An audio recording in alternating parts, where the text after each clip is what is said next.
What is up, guys? Welcome back to the channel. In today's video we're going to go over how you can master your own music in headphones and still get a good result. Now the first thing we need to go over is having a good pair of headphones. Headphones are going to be what you're referencing the track on and listening to it in, so you need a clear response. I have some DT770 Pros. You can pick them up for about 100 and something, but I got a bargain on eBay for like 80 quid. They're by Dynamic, and although these are industry standard professional headphones used for mixing, they still have an EQ curve on them that isn't flat. So tip number one is to get a good set of headphones. Then tip number two is to either get your headphones tuned or use tuning software to calibrate your headphones to a flat frequency response. Now, luckily for us, there is software like this. As you can see, I've got SonarWorks Sound ID Reference 4, and basically what it's going to do is it's going to take the rough curve of the Dynamic DT770 Pros and it's going to calibrate them to a flat curve. Now this is really important to have. You have to have a flat frequency response, because if you don't, you're not making informed decisions based on what you're hearing. For instance, if your EQ curve is boosted up here, you're going to be making decisions taking away from that, and you might not want to be taking away from that. Now, if we take a listen with the calibration on and then the calibration off, you will hear the massive difference.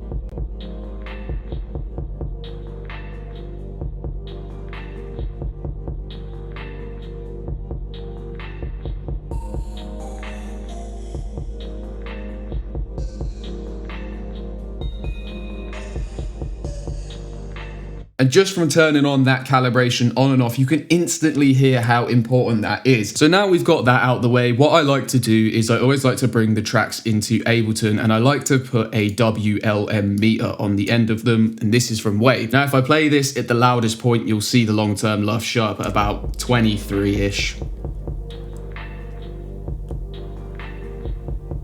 Now this is actually really quiet for a song, so we really want to be aiming to get up to about -14 with the reference track that this guy has given me. If I was doing something more modern like rap or hip hop or even a rock track, I'd probably go anywhere as loud as -8 or -6 just to compete with the loudness of the other tracks in that genre. Now if we play the reference, I'm not going to play it to you because I'll probably get done for copyright, but if we have a look on Ulean, I did want to show you this because it's free. As I'm playing that silently in the background there, you can see we're getting about -16 lufs, so we kind of want to aim for the same amount. This means the limiting in this track isn't going to be too heavy, which means we can use one limiter to push it and it won't distort and squash. If I was going for -8 or -6, I'd use two limiters in sequence, both doing different things. One kind of like pushing it a little bit, and then the next one is like going for the full push. And the next thing with this track I'm going to do to master it is I'm going to open up a FabFilter Pro Q3 just because it's a really clean and transparent EQ, and I'm just going to kind of go through the spectrum and listen for the places that I think are lacking and I want to boost to add air or maybe add clarity and things like that. And I'm just going to solo this.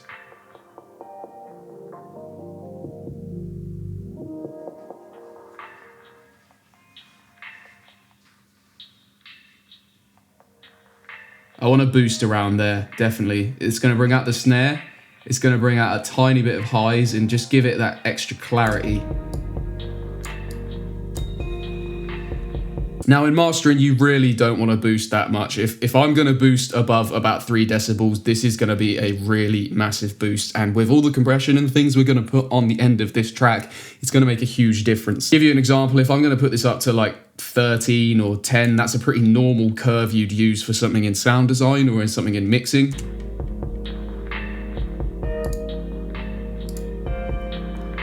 It's way too much. You can hear it's just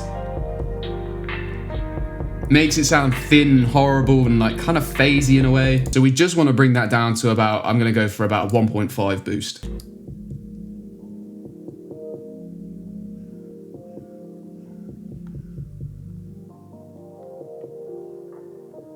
I don't like that around there, so I'm probably going to do a small cut.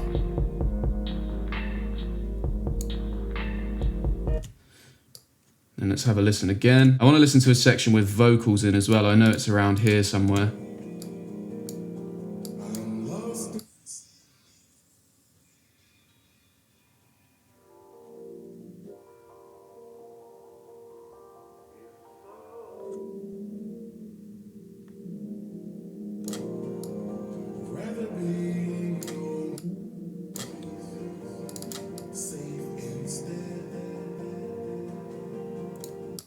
Just taking this bit away, just try and get rid of those S's slightly. Then the next thing I want to do on this is I want to put some tape saturation on here, and for this I'm going to use the J37 Waves plugin, and I'm just going to keep it on 15 IPS. First of all, we want to turn off all this wow and flutter and things because we don't really want to add anything to this at all. Noise level and saturation needs to go down as well, just make sure all the delay and stuff is off. And for this, we're really looking at this VU meter down here. So if I go to a loud part of the track, we kind of want to get this VU meter up to 0. And once that's up to 0, you're going to start hearing the tape saturation actually act on this.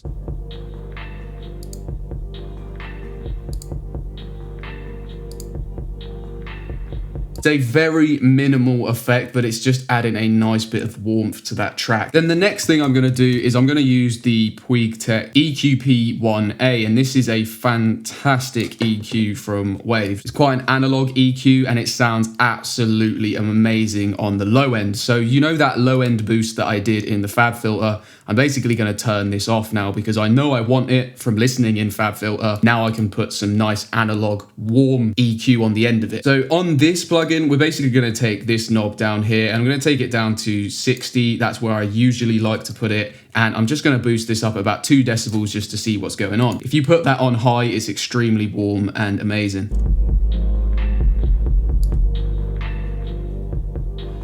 But we don't want that much, so we're just going to bring it back to around 2.5. And can you hear that? It's really warming up the low end. Really nice analog warmth coming from this not analog plugin. Well, it's supposed to be analog. Then the next thing I'm going to do is I'm going to find another EQ, and this EQ is simply to add air. So the VEQ4 from Waves is a fantastic EQ that goes up to 15K, and we're basically going to boost up to 15K here. If I turn it up full, you can hear it's really nicely bringing it around the headphones, but we don't want it to go too high, so we're going to bring this back around, let's say 2 decibels.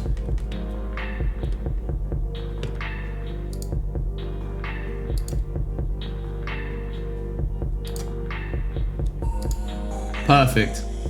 As you can hear, it's just bringing out those hats, those snares as well, and just making everything a little bit more clear. Then what I'm going to do is I'm probably going to go for some high mids. And if you looked at the high mids around here, we went for about 1.9. So I'm going to turn that off in FabFilter, and I'm just going to boost it in through this nice virtual analog EQ. We go for about 2.2K, and we just boost that up about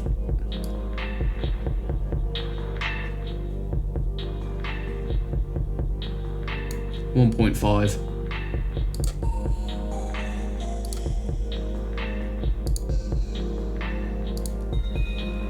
Just bringing extra height to that. Now, really on the end of this, I don't think we need anything else. I maybe might try some multiband compression here or some compression using the SSL bus compressor.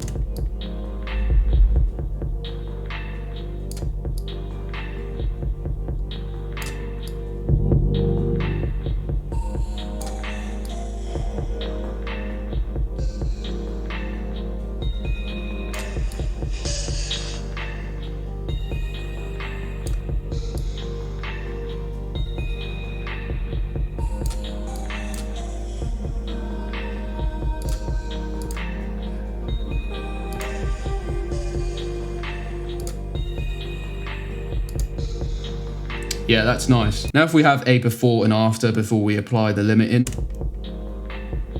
Sounding flat. Brilliant mix, but needs that extra. Yeah. Lovely.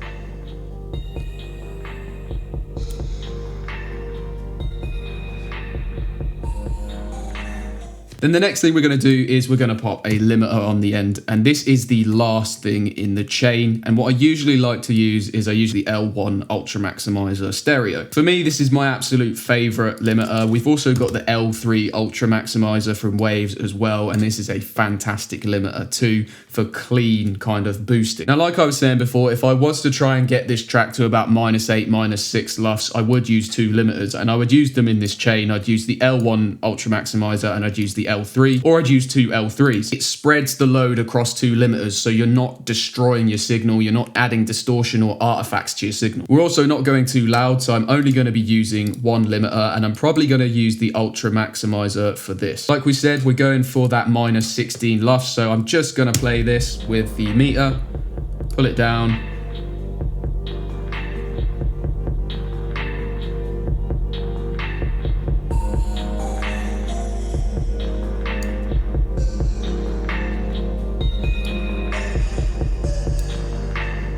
I'm also going to turn off the dither because I'm going to add dithering at the end when exporting from Ableton. And what I'm going to do is I'm going to listen through to this track, and I'm just going to play around with the different limiter settings and just see how they add to the track.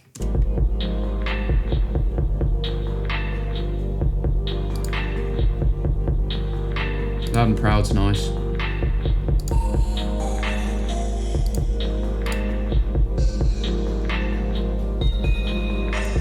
I like the extreme analog as well.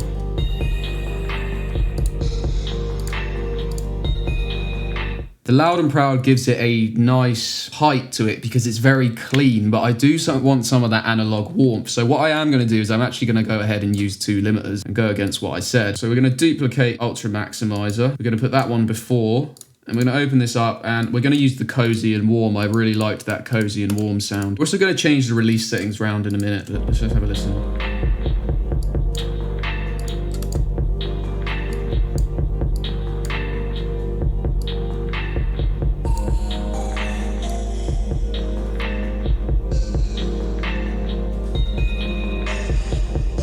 As you can hear, if we put the release up, it's really squashing and not giving this track life. So we want somewhere sweet spot. Usually I find about 3 is pretty good.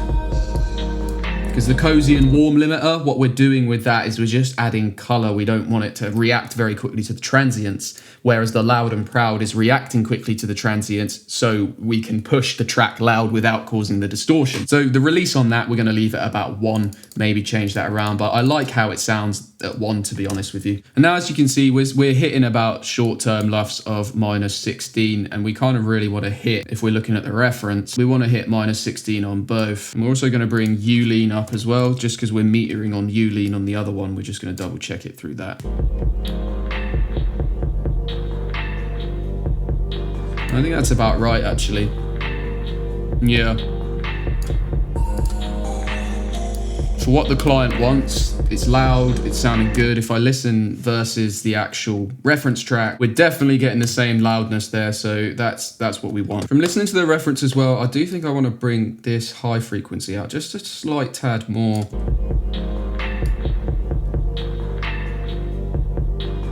Up there.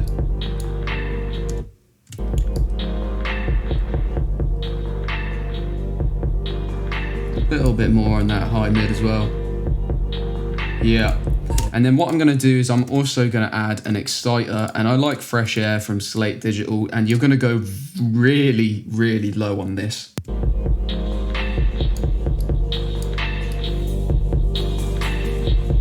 Definitely want a little bit of high air.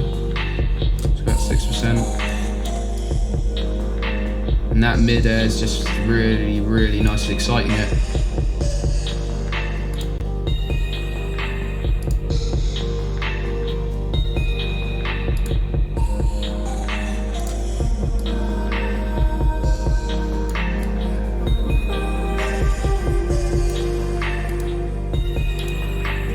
Yeah, that's much better, much more clear, sounding nice. Then once this is all done, I basically put all of the effects on this single track. And then on the master, I'll have a limiter on there just to make sure no peaks are coming through. And then I also have a meter on there to double check everything over again. And I like to check using this plugin, which is the CLA-NX. And what this does is it creates a virtual studio environment for your headphones so you can actually kind of understand what it's going to sound like in a studio. Now, I don't really know how accurate this plugin is, but it works really well for checking things when you're pushing really loud. You want to go for -8, -6. It will distort in here when you're doing it wrong, and you'll hear the distortion that comes through those speakers. You'll hear the clicking, whereas you won't hear it in your headphones as clearly. And what I'm doing with this is I'm just turning it off and off to check how that sounds and to check for that click. What's great about this as well is it actually tracks your head, so you can move left to right and you can hear the right ear more and then the left ear more. It's pretty wicked stuff. Sounding good without,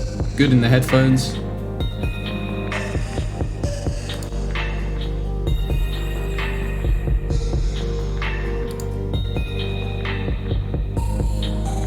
Yeah, beautiful. Then we're gonna check the boombox for the mono.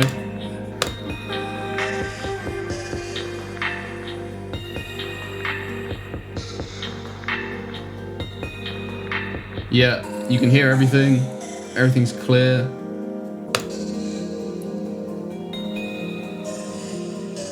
What's also cool is you can see you nodding your head.